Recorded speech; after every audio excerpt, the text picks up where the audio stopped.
Welcome to SR7 TV news బులెటిన్ల ముందుగా headlines. Gujarat లో హైబ్రిడ్ బ్యాటరీ ఎలక్ట్రోడ్ల ఉత్పత్తిని ప్రారంభించిన ప్రధాని మోడీ.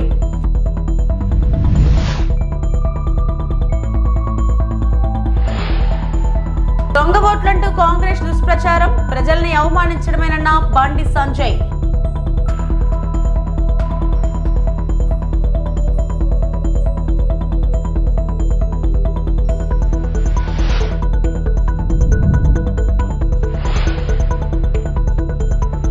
వైసీపీ నేతల తీరుపై పయ్యావుల ఆగ్రహం.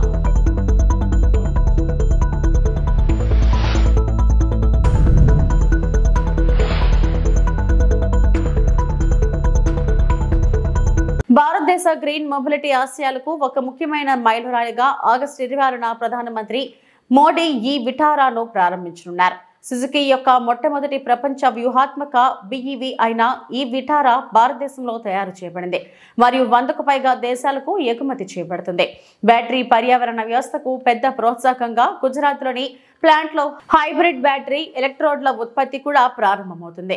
యూరప్, జపాన్ వంటి అధునాతన మార్కెట్లకు ఎగుమతి చేస్తూ ఈవేళ కోసం సుజుకి యొక్క ప్రపంచ తయారీ కేంద్రంగా భారతదేశం పనిచేస్తుంది.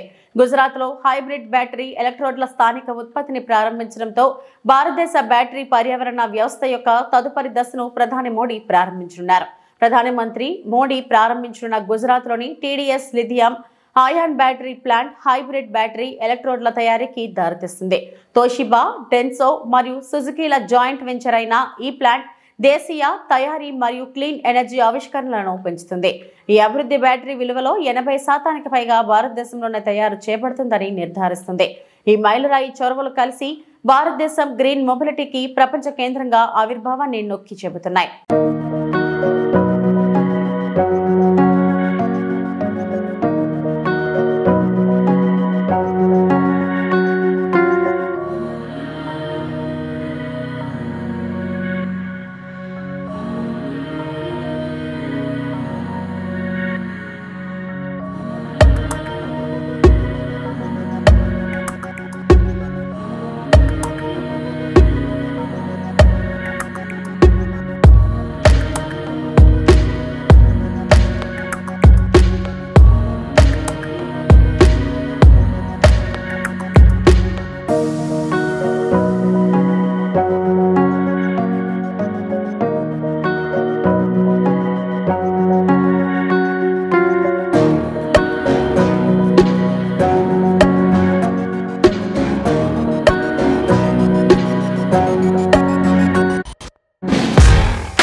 పిసిసి అధ్యక్షుడు మహేష్ కుమార్ గౌడ్ మాటలు కరీంనగర్ ఓటర్లను అవమానించేలా ఉన్నాయని కేంద్ర మంత్రి బండి సంజయ్ ఆరోపించారు.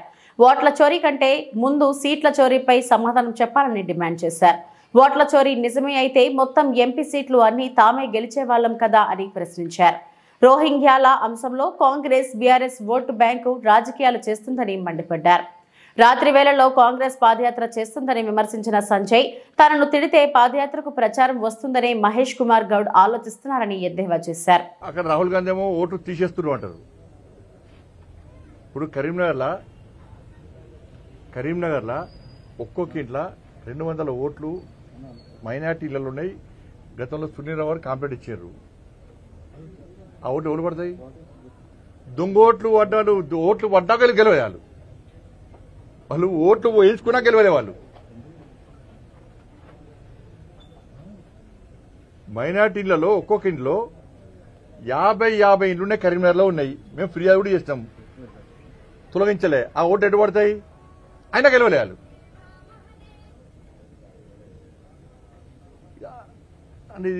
అన్ని ఏం ఆడుతున్నా ఆయనకు అర్థమైతలేదు. అవగాహన అయితే ఆయనకు ముంగట ఇద్దరం కూడా టిక్క టక్క విజిల్ లేగానే రెచ్చిపోయి మాట్లాడతా అంటే చెప్పండి మేవేరి ఓట్లు అక్కడిక్కడ వేసే అవకాశాలు ఉంటాయా? ఇలా బీసీ అని బీసీ నాకు కూడా విమర్శిస్తారు. బీసీ రిజర్వేషన్ ఏమంటే ముస్లిం రిజర్వేషన్ ఇస్తారు. అక్కడ రాహుల్ గాంధీ ఏమో ఓటు తీసేస్తున్నారు అంటారు. ఇప్పుడు కరీంనగర్లో ఒక్కొక్క ఇంట్లో 200 ఓట్లు మైనార్టీలలో ఉన్నాయి. గతంలో సునీల్ రావు కాంప్లైంట్ ఇచ్చారు. ఆ ఓట్లు ఎవరు పడతాయి? దొంగ ఓట్లు పడ్డాడు. ఓట్లు పడ్డాక గెలవేయాలి వాళ్ళు. ఓట్లు వేయించుకున్నా గెలవలే వాళ్ళు. మైనార్టీలలో ఒక్కొక్క ఇంట్లో 50 ఇండ్లునే కరీంనగర్లో ఉన్నాయి. మేము ఫిర్యాదు కూడా చేస్తాం, తొలగించలే. ఆ ఓట్లు ఎటు పడతాయి? అయినా గెలవలే వాళ్ళు. అనేది అన్ని ఆయన ఏం ఆడుతున్నా ఆయనకు అర్థమవుతలేదు. అవగాహన అయితే ఆయనకు ముంగట ఇద్దరం కూడా టిక్క టక్క విజిల్ లేగానే రెచ్చిపోయి మాట్లాడతా అంటే చెప్పండి మేవేరి ఓట్లు అక్కడిక్కడ వేసే అవకాశాలు ఉంటాయా? ఇలా బీసీ అని బీసీ నాకు కూడా విమర్శిస్తారు. బీసీ రిజర్వేషన్ ఏమంటే ముస్లిం రిజర్వేషన్ ఇస్తారు. బీసీ రిజర్వేషన్ ఏమంటే ముస్లిం రిజర్వేషన్లు ఇస్తారు. ఉపరాష్ట్రపతిగా బీసీ అభ్యర్థులు నిలబడితే వీళ్ళు ఓడగొట్టే ప్రయత్నం చేస్తారు. గత ప్రభుత్వం చేసిన అప్పులకు వడ్డీలు కట్టడానికే రాష్ట్ర ఆదాయం సరిపోతుందని ఆర్థిక శాఖ మంత్రి పయ్యావుల కేశవ్ అన్నారు. జిల్లా అభివృద్ధి సమీక్షా కమిటీ సమావేశంలో పాల్గొన్న పయ్యావుల వైసీపీ నేతల తీరుపై మండిపడ్డారు. రాష్ట్రంలో ప్రజా సంక్షేమ అభివృద్ధి కొనసాగుతుంటే ప్రభుత్వంపై బురజల్లే ప్రయత్నం చేస్తున్నారని ఆగ్రహం వ్యక్తం చేశారు. జీఎస్టీ విషయంలో రాష్ట్రంలో త్వరలో మార్పులు రాబోతున్నాయన్న మంత్రి చంద్రబాబు నాయకత్వంలో అనేక అంశాలను తీసుకురావడానికి ప్రణాళికలు రూపొందిస్తున్నట్టు వెల్లడించారు. గవర్నమెంట్ ఆఫ్ ఇండియా జీఎస్టీలో సామాన్యుడికి న్యాయం జరిగేలాగా పెద్ద రిఫార్మ్స్ తీసుకురాబోతున్నారు. 185,000 కోట్ల అప్పులు అనేటువంటిది నేను ఎక్కడ కట్టానో చెప్తే అడిగిన వాళ్ళు సిగ్గుతో తలంచుకునేటువంటి పరిస్థితి వస్తుంది. గత పాలకులు చేసినటువంటి అప్పులకి వడ్డీలు కట్టడానికే నేను అప్పులు చేయాల్సినటువంటి పరిస్థితికి వచ్చింది. ఈరోజు డెవలప్మెంట్ మా బ్రాండ్ ఇమేజ్ తోటి కేంద్ర ప్రభుత్వంతో మాకున్నటువంటి సత్సంబంధాల వల్ల మేము డెవలప్మెంట్ చేయగలుగుతున్నాం. పోలవరాన్ని శరవేగంగా చేస్తున్నాం, అమరావతిని చేస్తున్నాం, ఇక్కడ హంద్రీ నీవాన్ చేశాం, ఉత్తరాంధ్ర సుజల స్రవంతి చేయబోతున్నాం. ఇవి కాదని మరో 15 ప్రాజెక్టులు ఇరిగేషన్లో చేయబోతున్నాం. నేషనల్ హైవేలో 76,000 కోట్ల రూపాయల ప్రాజెక్టులు ఇంప్లిమెంటేషన్లోకి వస్తున్నాయి. రైల్వేలో మరో 90,000 కోట్ల ప్రాజెక్టులు ఇంప్లిమెంటేషన్లోకి వస్తున్నాయి. విజయవాడ, విశాఖపట్నంలో మెట్రో లాంచ్ చేయబోతున్నాం. ఉచిత బస్సు ప్రయాణంతో 2 కోట్లకు పైగా మహిళలకు లబ్ధి చేకూరుతుందని మంత్రి నిమ్మల రామానాయుడు అన్నారు. పశ్చిమ గోదావరి జిల్లా పాలకొల్లులో స్త్రీ శక్తి పథకం విస్తృత స్థాయి సమావేశంలో మంత్రి పాల్గొన్నారు. సీఎం చంద్రబాబు అభివృద్ధి సంక్షేమాన్ని సమానంగా అందిస్తున్నారని మంత్రి తెలిపారు. ఎక్కడైతే మహిళలు గౌరవించబడతారో అక్కడ దేవతలు సంచరిస్తారనేటువంటి నమ్మకం, విశ్వాసం ఉన్నటువంటి పార్టీ తెలుగుదేశం పార్టీ.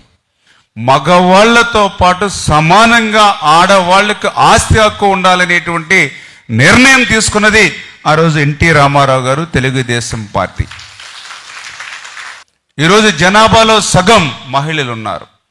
ఈరోజు సమాజంలో సగం మహిళలు ఉన్నారు.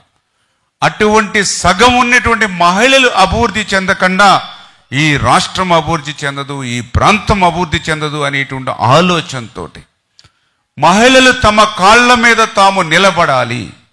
మహిళలు చిన్న చిన్న అవసరాల కోసం తండ్రి మీదో, భర్త మీదో, కొడుకు మీద ఆధారపడడం కాదు, తమ కాళ్ల మీద తాము నిలబడుతూ ఆర్థిక సాధికారత సాధించాలనేటువంటి ఆలోచనతో ప్రపంచంలో ఎక్కడా లేనిటువంటి సమయంలో ఆంధ్రప్రదేశ్ రాష్ట్రంలో డ్వాక్రా సంఘాలను తీసుకొచ్చినటువంటి ఘనత ఆ రోజు మరి మన చంద్రబాబు నాయుడు గారిది. మహిళలు ఆరోగ్యంగా ఉండాలి అంటే వాళ్ళ కళ్ళల్లో కన్నీళ్లు కనపడకూడదంటే వాళ్ళ ఇళ్లలో కట్టెలు పొయ్యి ఉండకూడదు. భారతదేశ చరిత్రలో మొదటిసారిగా ఆంధ్రప్రదేశ్ రాష్ట్రంలో దీపం పథకం తీసుకొచ్చి ఆ దీపం పథకం ద్వారా ప్రతి ఇంటికి కూడా ఆ రోజు గ్యాస్ కనెక్షన్ ఇప్పించినటువంటి వ్యక్తి ఆ రోజు నారా చంద్రబాబు నాయుడు గారు. మీరు ఇచ్చినటువంటి అధికారం ఇవాళ చంద్రబాబు నాయుడు గారు, పవన్ కళ్యాణ్ గారు ఒకటే మాకు చెప్తూ ఉన్నారు, ఏ మీటింగ్ జరిగినా ఇవాళ ఇంత అధికారం ఇచ్చారని అహం పెంచుకోకూడదు, అహంభావం పెంచుకోకూడదు, అహంకారం పెంచుకోకూడదు, మరింత బాధ్యతగా మీరు పనిచేయండి. మహిళా సాధికారతకు ముఖ్యమంత్రి చంద్రబాబు విశేషంగా కృషి చేస్తున్నారని కోవూరు ఎమ్మెల్యే ప్రశాంతి రెడ్డి అన్నారు. కోవూరులో నిర్వహించిన శ్రీశక్తి విజయోత్సవ సభలో ఎమ్మెల్యే పాల్గొన్నారు. సూపర్ 6 పథకాలు సూపర్ హిట్ అంటూ నినదించారు. ప్రభుత్వ పథకాల అమలుపై మహిళల అభిప్రాయాలు అడిగి తెలుసుకున్నారు.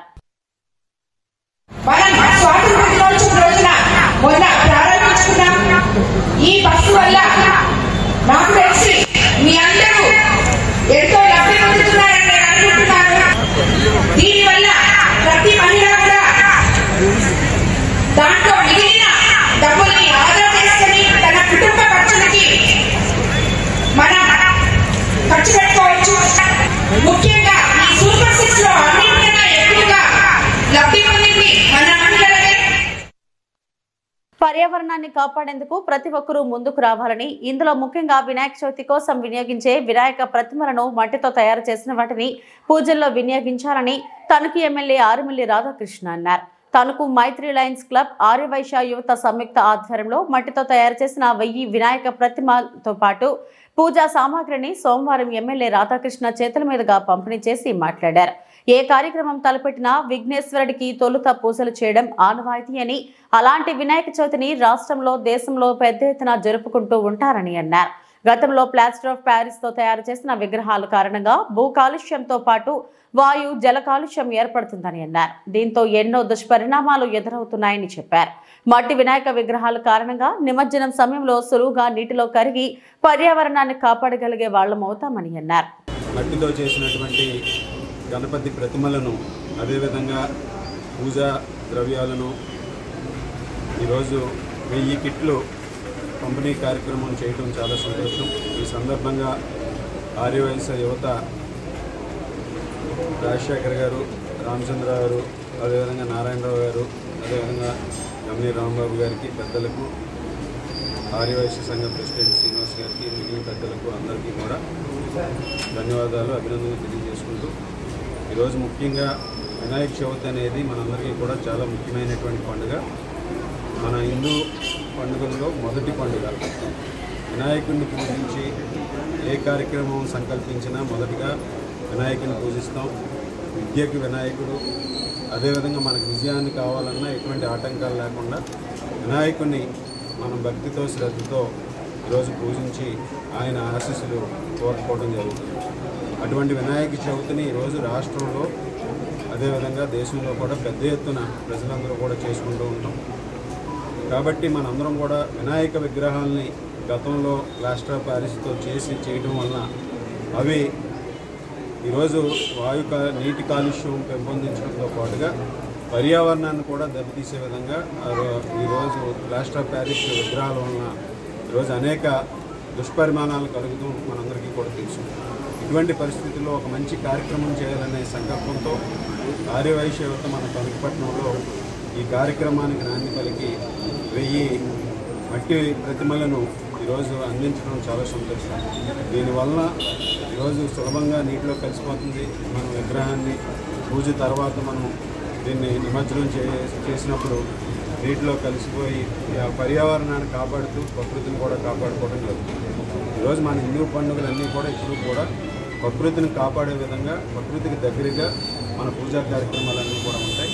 ఆ విధంగా ఈరోజు వినాయక చవితిని కూడా ప్రతి ఒక్కరు కూడా భక్తి శ్రద్ధలతో చేసుకోవడంతో పాటుగా ఈ మట్టి ప్రతిమలను ఉపయోగించి పూజ చేసుకుని ప్రతి ఒక్కరు కూడా పర్యావరణాన్ని కూడా కాపాడుకోవాల్సిన అవసరం ఉంది అని ఈ సందర్భంగా తెలియజేసుకుంటూ మరొకసారి ఆర్యవైశ్య యువతకి, పెద్దలకు అందరికీ కూడా మరొకసారి అభినందనలు తెలియజేసుకుంటూ ధన్యవాదాలు.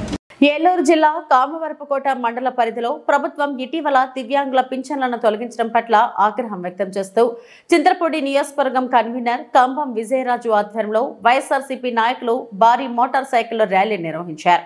ఈ ర్యాలీకి మండలంలోని వివిధ గ్రామాల నుండి పార్టీ కార్యకర్తలు, యువత పెద్ద ఎత్తున హాజరయ్యారు. నినాదాలు చేస్తూ బ్యానర్లు, ప్లకార్డులు పట్టుకుని వారు నిరసన వ్యక్తం చేశారు. ప్రభుత్వం వెంటనే దివ్యాంగుల పింఛన్లను పునరుద్ధరించాలని, అర్హులైన వారికి న్యాయం చేయాలని డిమాండ్ చేశారు. కంబం విజయరాజు మాట్లాడుతూ దివ్యాంగుల పింఛన్లు తొలగించడం మానవత్వానికి విరుద్ధమని, నిజంగా అర్హులైన వారు ఇబ్బందులు పడుతున్నారని, ప్రభుత్వం వెంటనే ఈ నిర్ణయాన్ని వెనక్కి తీసుకోవాలని కోరారు. ర్యాలీ అనంతరం స్థానికంగా ప్రజలతో సమావేశం నిర్వహించి వారి సమస్యలు విన్నారు. వైఎస్ఆర్సీపీ ప్రభుత్వం ఎల్లప్పుడూ బలహీన వర్గాల పక్షాన ఉంటుందని, దివ్యాంగులకు అన్యాయం జరగనివ్వమని ఆయన భరోసా ఇచ్చారు.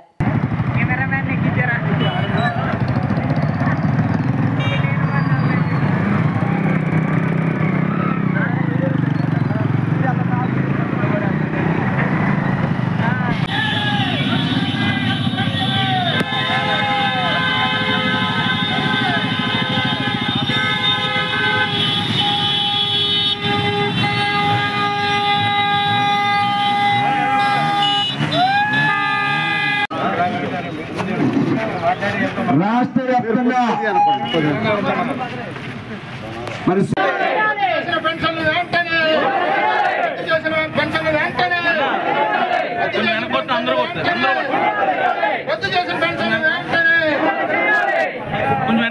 ప్రభుత్వం దాదాపు గద్దెనెక్కి 15 నెలలు కావస్తుంది. అనేకమైన వాగ్దానాలు చెప్పి కూటమి ప్రభుత్వం గద్దెనెక్కింది. అందరికీ తెలుసు. సూపర్ 6 అన్నారు, సూపర్ 7 హామీలు. ఆ హామీలన్నీ దొంగలో తొక్కేశారు. హామీలు దొంగలో తొక్కేశారు. సరిగదా అసలు పరిపాలన అనేది లేకుండా చేశారు. పైగా వాళ్ళు చెప్తున్నది ఏంటంటే సుపరిపాలన అందిస్తున్నారు. అసలు పరిపాలనే లేదు ఇక్కడ. కేవలం రెడ్ బుక్ రాజ్యాంగం తప్ప పరిపాలన కనపట్టలేదు. రాజ్యాంగబద్ధంగా అసలు పరిపాలన కొనసాగించారు. వాళ్ళు సొంతంగా రెడ్ బుక్ రాజ్యాంగం అనేది నడిపిస్తున్నారు. నోరెత్తిన ముఖ్యంగా వైఎస్ఆర్సీపీ కూటమి నాయకుల్ని, కార్యకర్తలు, సోషల్ మీడియా యాక్టివిస్టుల్ని అందరినీ అరెస్టులు చేసి ప్రజలను భయభ్రాంతులు చేసి వీళ్ళు పరిపాలన సాగిస్తున్నారు. పైగా మేము వస్తే చంద్రబాబు వస్తే జాబ్ ఇస్తామన్నారు. మెగా డిఎస్సీ అన్నారు. మెగా డిఎస్సీ తొలి సంతకం పెట్టారు చంద్రబాబు నాయుడు గారు. మీరు ఆర్భాటంగా పెట్టిన ఆ మెగా డిఎస్సీ ఏమైపోయింది 15 నెలలు అని అడుగుతున్నాం చంద్రబాబు నాయుడు గారు. అలాగే వాలంటీర్లకి 5,000 నుంచి 10,000 పెంచుతామన్నారు. అలాగే సంవత్సరానికి 4 లక్షల ఉద్యోగాలు చొప్పున 5 ఏళ్లలో 20 లక్షల ఉద్యోగాలు ఇస్తాం. జాబ్ ఖాళీ అంటున్నారు. ఉన్న 2 లక్షల ఉద్యోగాలను తీసివేశారు. వాలంటీర్లు 5 నుంచి 10,000 చేస్తామన్నారు. వాళ్ళు ఊసేలేదు, వాళ్ళ పీకేశారు. ఇట్లా ఉన్న ఉద్యోగాలు పీకేస్తూ మీరు ఏమి సుపరిపాలన అంటున్నారు? ఏ పరిపాలన అందించారు? ఆడబిడ్డ నిధి అన్నారు. ఆడబిడ్డ నిధి ఎక్కడ? ఆడబిడ్డ నిధి కింద మరి ఒక్కొక్క మహిళకు 18 సంవత్సరాలు దాటిన ఒక్కొక్క మహిళకు నెలకు 1,500 చొప్పున చంద్రబాబు నాయుడు గారు బాకీ ఉన్నారు. మరి ఆ బాకీ ఎప్పుడు తీరుస్తారు? అన్నదాత సుఖీభావ. ఒక్కొక్క రైతుకి మీరు 2 సంవత్సరాలు జూన్లో ఎక్కారు మీరు అధికారంలోకి. అప్పుడు 20,000, ఈ వర్షాకాలంలో మరి పంటలు స్టార్ట్ అయినాయి, ఇప్పుడు 20,000. అన్నదాత సుఖీభవ అన్న మీరు 40,000 ప్రతి రైతుకి ఈ రాష్ట్రంలో ఇవ్వాలి. ఆ డబ్బులు ఎక్కడా మీరు ఇవ్వకుండా మోసం చేస్తారా రైతుల్ని? అసలు యూరియా కొరత ఇవాళ రాష్ట్రంలో ప్రతి ఒక్క చోట, ప్రతి గ్రామంలోనూ రైతుకు యూరియా దొరకట్లేదు. పంటలు ఏమైపోవాలి? పంటలకు గిట్టుబాటు ధర లేదు మీ పరిపాలన. పైగా రైతులకు సరైన భరోసా లేదు. ఇట్లా మీరు ఎందుకు ప్రజలకిచ్చిన మాట తప్పారు? సరిగదా సుపరిపాలన అనే సంకల్పం కొట్టుకుంటున్నారు. ఇది ఒక్కసారి మీరు ఇది సుపరిపాలన, దుర్మార్గ పరిపాలన చంద్రబాబు నాయుడు గారు మీరే చూసుకోండి. గత ప్రభుత్వంలో ముఖ్యంగా మా నాయకుడు, దమ్మున్న నాయకుడు జగన్మోహన్ రెడ్డి గారి ప్రభుత్వంలో ప్రజలు ఎంత చక్కగా బ్రతికారు. ప్రజలకు ఇవ్వాల్సిన అన్ని ఆయన మేనిఫెస్టో అంటే ఒక భగవద్గీత. కానీ మీరు మేనిఫెస్టో అంటే ఒక డస్ట్బిన్లో పడేసే చెత్తగా కింద మీరు చూస్తున్నారు. అయ్యా ఇకనైనా చంద్రబాబు నాయుడు గారు మీరు మీ మేనిఫెస్టోలో ఏం చెప్పారో మీరు చూడండి, దానిని అమలు చేయండి, ప్రజలకు మేలు చేయండి. కానప్పుడు ఈ ప్రజలే మీకు బుద్ధి చెప్తారని మిమ్మల్ని హెచ్చరిస్తూ జై జగన్. తిరుపతి జిల్లా రేణిగుంట క్యూఆర్ కోడ్ ఆధారిత స్మార్ట్ రేషన్ కార్డుల పంపిణీ చేసిన తహసీల్దార్. కూటమి ప్రభుత్వం నూతనంగా ప్రారంభించిన స్మార్ట్ రేషన్ కార్డుల పంపిణీ 9 జిల్లాల్లో ప్రారంభమైంది. ఇందులో భాగంగా తిరుపతి జిల్లా రేణిగుంట పట్టణంలో ఉదయ్ చౌక దుకాణం 9వ వద్ద ప్రధాన అధికారులు రేణిగుంట ఎంఆర్ఓ తహసీల్దార్ చంద్రశేఖర్ రెడ్డి, తెలుగుదేశం నాయకులు స్మార్ట్ రేషన్ కార్డుల పంపిణీ కార్యక్రమాన్ని ఘనంగా నిర్వహించారు. ఈ సందర్భంగా తెలుగుదేశం నాయకులు మునిచంద్ర రెడ్డి, మహబూబ్ బాషా మాట్లాడుతూ చౌక బియ్యం పక్కదారి పట్టకుండా నివారించడమే లక్ష్యంగా రాష్ట్ర ప్రభుత్వం తీసుకొచ్చిన స్మార్ట్ రైస్ కార్డులను నేటి నుంచి పంపిణీ చేస్తుందన్నారు. లబ్ధిదారులకు సాంకేతిక హంగులతో స్మార్ట్ కార్డులు అందిస్తూ QR కోడ్ వంటి ప్రత్యేకతలు రూపొందించారు. కార్డుపై ఎటువంటి రాజకీయ నాయకుల ఫోటోలు లేకుండా ప్రజలకు మంచి జరగాలన్న ఆశతోనే ప్రభుత్వం ఆలోచిస్తుందని, కొత్త రైస్ కార్డు కోసం దరఖాస్తు చేసుకున్న వారికి కూడా త్వరలోనే కార్డులు రానున్నాయని పేర్కొన్నారు. దీనివల్ల రాష్ట్రంలో ఎక్కడి వారైనా ఎక్కడి నుంచైనా రేషన్ తీసుకునే సదుపాయం కల్పించినట్లు ప్రభుత్వం అన్ని ఏర్పాట్లు చేసిందని, అర్హులైన అందరికీ రేషన్ కార్డుల ప్రక్రియ నిరంతరం కొనసాగుతుందన్నారు. ఈ స్మార్ట్ కార్డ్స్ ద్వారా రైస్ కార్డ్ స్థానంలో స్మార్ట్ రైస్ కార్డ్స్ అనే దాన్ని ఇవ్వడం జరిగింది. ఇది చాలా చిన్న సైజులో ATM కార్డు సైజులో ఉంటుంది. ఎలాంటి చినిగిపోవడము, డిస్ట్రాయ్ కావడం అనేది ఉండదు. ఒకసారి చూస్తే మనం ఎంత ప్రెస్ చేసినా కూడా ఇది అలాగే ఉంటుంది. అలాగే దీంట్లో వివరాలు కూడా చాలా చాలా డీటెయిల్ గా ఉన్నాయి. ఈ ఇంటి జరిగింది. అలాగే దీని బ్యాక్ సైడ్ కుటుంబ సభ్యుల పేర్లు కూడా ఇవ్వడం జరిగింది. మరీ ముఖ్యంగా ఎవరి ఫోటోలు, కనీసం ముఖ్యమంత్రి గారి ఫోటో కూడా లేకుండా ప్రభుత్వ అధికార చిహ్నంతో ముద్రించడం జరిగింది. ఇన్ని సదుపాయాలు ఉన్నటువంటి ఈ కార్డు ద్వారా మీరందరూ కూడా రేషన్ సరుకులు తీసుకుంటారు నెక్స్ట్ మంత్ నుంచి. అలాగే మొట్టమొదటిసారిగా ప్రయోగాత్మకంగా 5 జిల్లాల్లో ఈ పంపిణీ అనేది జరుగుతుంది. దానిలో భాగంగా తిరుపతి జిల్లాను కూడా ఎన్నుకోవడం జరిగింది మొదటి విడతలో. అంటే 25వ తేదీ నుంచి 30వ తేదీ లోపల మీ ఇంటి దగ్గరికి వచ్చి ఈ స్మార్ట్ కార్డ్స్ అని పంపిణీ చేయడం జరుగుతుంది. ఇది కూడా ఎంత పకడ్బందీగా చేశారంటే, మీరు వచ్చి సంతకం పెట్టి కార్డు మాకు ఇవ్వలేదు అలాంటివి ఎవన్నీ లేకుండా అంతా ఆన్లైన్లోనే యాప్ ద్వారానే మీకు పంపిణీ చేయడం జరుగుతుంది. మీ ఇంటి దగ్గరికి వచ్చినప్పుడు ఈ కుటుంబ సభ్యుల్లో ఎవరున్నా కూడా వాళ్ళ ఐరిష్ గాని, మీరు ఎలా అయితే రేషన్ తీసుకుంటారో బయోమెట్రిక్ గాని, లేకపోతే ఫోన్ కి OTP గాని ఏదో ఒక పద్ధతిలో మీరు ఈ కార్డును తీసుకున్నటువంటి అక్నాలజ్మెంట్ ఇవ్వడం జరుగుతుంది. అది కూడా మీ ఇంటి వద్దకు వచ్చి ఈ కార్డ్స్ డిస్ట్రిబ్యూషన్ అనేది 5 రోజుల్లో జరుగుతుంది. కాబట్టి మీరందరూ మీకు తెలియజేస్తాం ఎప్పుడొస్తారో ఏమనేది డీలర్ ద్వారా. ఇవి ఇప్పటివరకు నా బులెటిన్ అప్డేట్స్. నమస్తే.